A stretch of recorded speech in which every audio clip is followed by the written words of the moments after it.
Good morning, friends, and welcome to episode 64 of Looking at Stamps.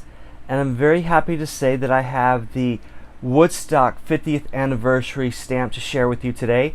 It is a set of 20 forever stamps, so that means it is a retail cost of $11.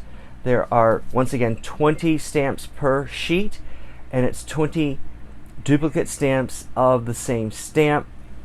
There are a variety of different items to note about this particular stamp. First is the size.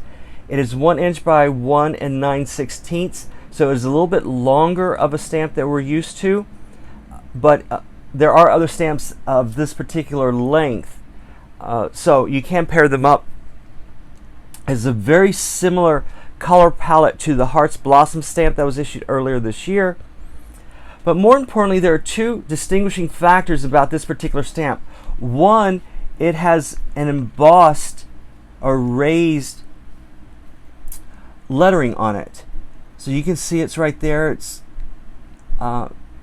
hard to tell on camera, but when you run your finger over it, you can feel the embossed feel of the stamp.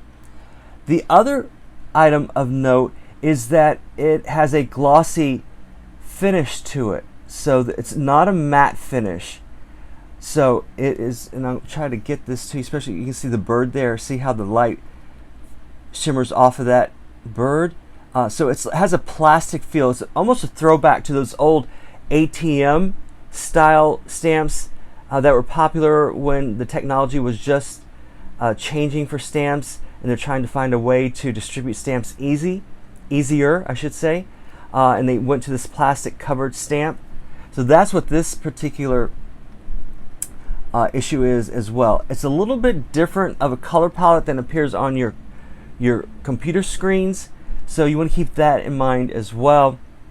And I find that without it amplified, it's a little difficult to read the lettering because of the way that it's designed, but it says 1969 Woodstock, 3 days of peace and music forever, and the U is behind the bird, and the SA of USA is just to the right of the bird. So there you have it. That is the Woodstock 50th anniversary stamp, 1 inch by 1 9/16 inch. And I will have to say, it's going to pair nicely, if it weren't for color-wise, with this Hearts Blossom stamp. The difficulty here as well is if you worry about stamp sizes and the way they look next to each other, that may be an issue, but that's going to be an issue for most of the stamps you're going to pair with this particular Woodstock stamp. And that's all the time we have for today. Have a great day, and I'll talk with you tomorrow. Bye-bye.